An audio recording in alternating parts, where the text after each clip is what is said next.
Ya estamos aquí en la continuación de la serie que estamos teniendo. Soy el pastor Emilio y estamos iniciando o estamos continuando la serie sobre ¿podemos conocer a Dios? Habíamos visto en el estudio pasado que podíamos hablar acerca de Dios por lo que Él hacía.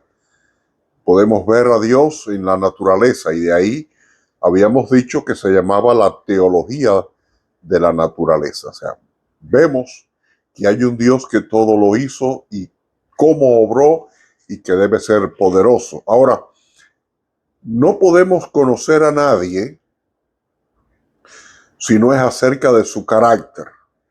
El carácter le da identidad a cada persona. Bien, Dios tiene un carácter. Pero no podemos conocer a Dios si no conocemos ese carácter. ¿Y de qué manera podemos ver ese carácter? Lo podemos ver solamente a través de la palabra, a través de las escrituras. Todo está escrito aquí para que conozcamos de Dios y a través del conocimiento de su carácter podamos saber quién es Dios. ¿Sí? Dice en el Evangelio de Juan, el capítulo 5, el verso 39,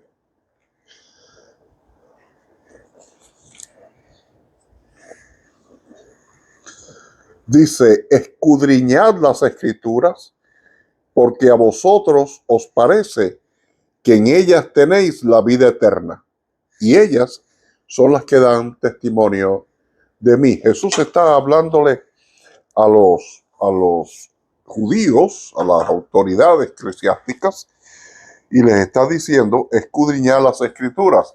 También esto se pudiera traducir como: ustedes escudriñan las escrituras porque en ellas ustedes creen que está la vida eterna. ¿Sí? Hay otras versiones que lo hacen, lo traducen como: escudriñan las escrituras porque en ellas ustedes les parece que tienen la vida eterna. Pero lo importante está al final del verso, ¿eh? Dice: y ellas son las que hablan de mí. Son las escrituras las que señalan, las que muestran quién es Él. ¿Quién es Él?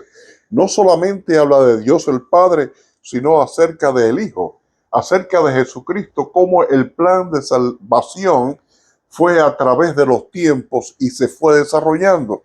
Porque de eso se trata las escrituras. No podemos conocer acerca de ese creador eterno, del carácter que quién es el que hizo, si no conocemos su carácter a través de la palabra. Por eso Jesús les dice: escudriñen, porque ellas son las que hablan de mí.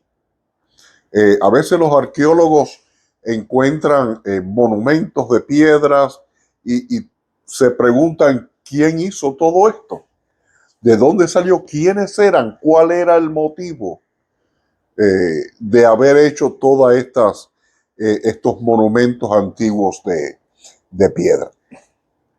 Pero en aquel momento, en que Dios creó todas las cosas, comenzó a revelarse, a mostrarse de quién era Él. Ahora, en la palabra encontramos el carácter de Dios. Para poder identificarlo, por decirlo de una manera antropomórfica, para conocer qué persona es Dios. Ahí aparecen todas las características y todos los detalles para ayudarnos a conocer la identidad de Dios. En Primera de Tesalonicenses, el capítulo 2, verso 13, Primera de Tesalonicenses 2:13. Por lo cual también nosotros, sin cesar, damos gracias a Dios de que cuando recibisteis la palabra de Dios que oísteis de nosotros, la recibisteis no como palabra de hombres, sino según es en verdad la palabra de Dios, la cual actúa en vosotros los creyentes. La inspiración de Dios. Dice, es palabra de Dios. Por sus palabras, por lo que Él enseña, por lo que Él muestra, es que podemos conocer cómo piensa Dios. Porque lo más importante en todo esto es conocer el pensamiento de Dios. Usted conoce a una persona y puede saber cómo su carácter y cuál es su identidad.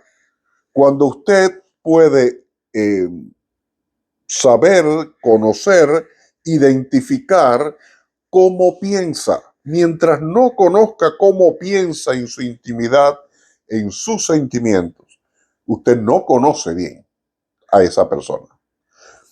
Hay una anécdota de alguien que contaba que una señora de un barrio que había fallecido, y una vecina le dice a la otra, usted sabe que fulana como murió, que sí. Y ella le dijo así, yo no la conocía bien. Y la vecina le dijo, ¿cómo que no la conocía bien si yo los veía ustedes charlando y riéndose juntas? Y ella decía, sí, usted sabe, nos reíamos juntas y charlábamos, pero nunca abordamos ningún tema que nos hizo llorar juntas. El pensamiento, la forma de pensar, es la que nos revela los sentimientos de las personas.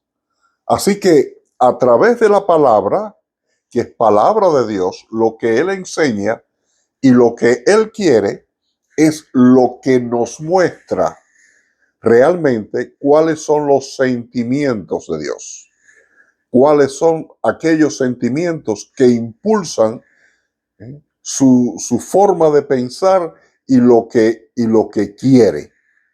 Así que si no es por la palabra, no podemos conocer a Dios. Yo creo en las revelaciones y todo, pero Dios, en la revelación central, la revelación principal en la cual Él se muestra a nosotros es a través de la palabra. Si nos interesa conocer más de Dios, tenemos que venir aquí. Y como le decía Jesús a los escribas y a los fariseos, escudriñen las escrituras, porque ellas son las que dan testimonio de mí. Y escudriñar va más allá que simplemente leer. Es indagar, es ver, es discernir, es profundizar en lo que la palabra nos enseña y nos está mostrando acerca de Dios.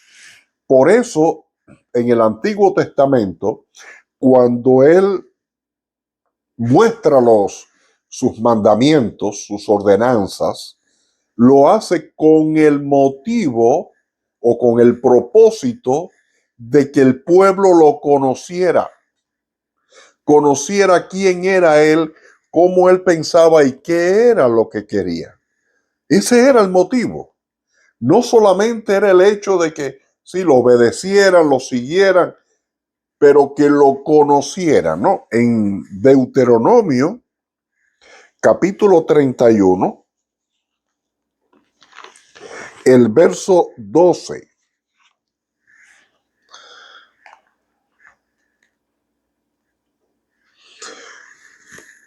Dice así, harás congregar al pueblo varones, mujeres y niños, y tus extranjeros que estuvieren en tus ciudades, para que oigan y aprendan y teman de cumplir, o sea, teman a Jehová vuestro Dios y cuiden de cumplir todas las palabras de esta ley.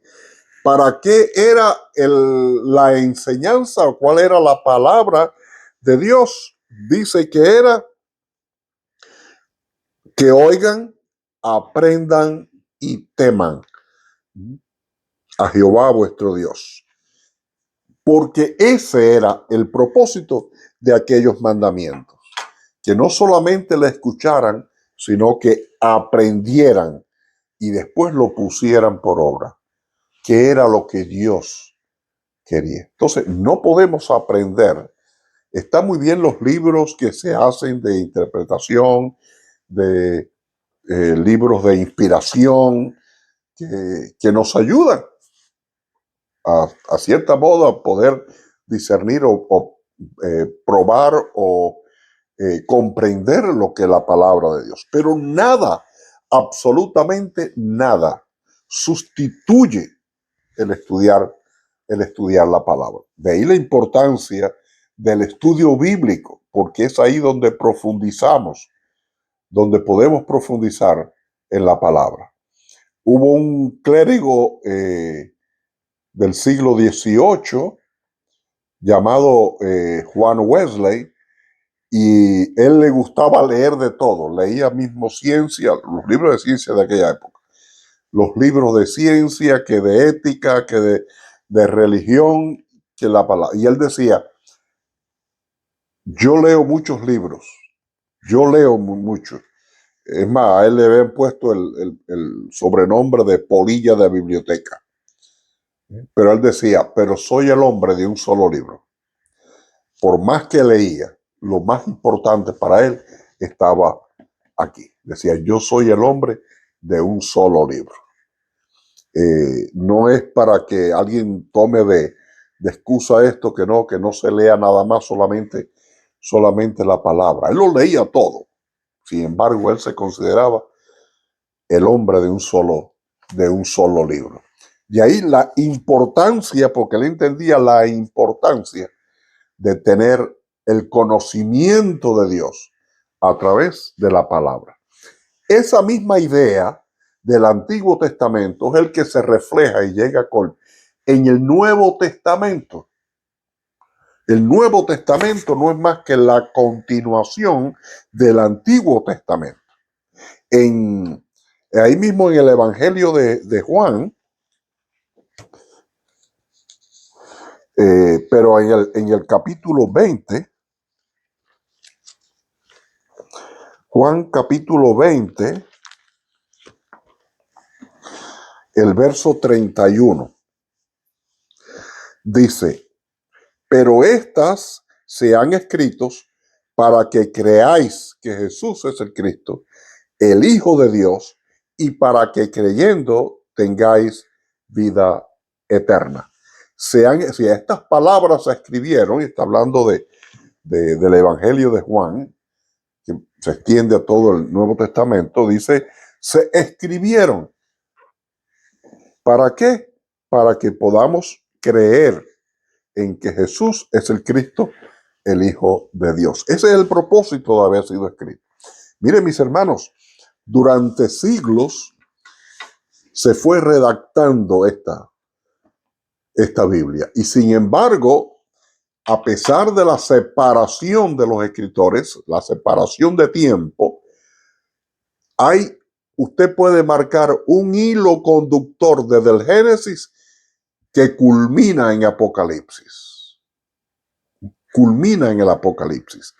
Porque el propósito fue precisamente ese: enseñar la palabra de Dios para que lo pudiéramos conocerle. La Biblia, alguien me dijo en una ocasión, estaba yo conversando con él, era alguien que no creía, y él me decía, no, yo sí he leído la Biblia, pero no he encontrado en la Biblia una sola prueba de que Dios existe. Y yo le dije, mire, la Biblia no muestra pruebas. La Biblia da por sentado que Dios existe. Punto.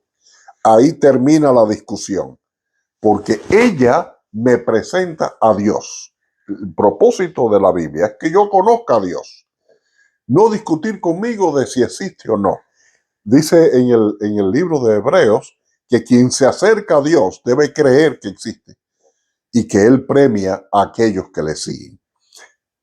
Por lo tanto, las Escrituras me presentan a aquel que comenzó toda la creación. En el libro de Génesis, el capítulo 1, el verso 1, que ya lo habíamos leído en el pasado cuando hablábamos de la teología de la naturaleza, este primer verso de Génesis, por supuesto, todos lo conocemos de memoria. ¿Cómo dice? Dice, en el principio creó Dios los cielos y la tierra. Aquí sería la pregunta, ¿quién fue el que lo creó? Dios. ¿Cuándo? En el principio. ¿Qué fue lo que creó? Los cielos y la tierra. Ese verso lo abarca todo. Habla de alguien que cuando no existía nada creó el cielo y la tierra. Entonces comienza ahí a desglosar quién es Dios. ¿Se da cuenta? Se comienza a partir de ese primer verso, se comienza a desglosar la personalidad de Dios. ¿Quiere usted conocer a Dios? Mire, aquí está. Y durante siglos ha sido preservada.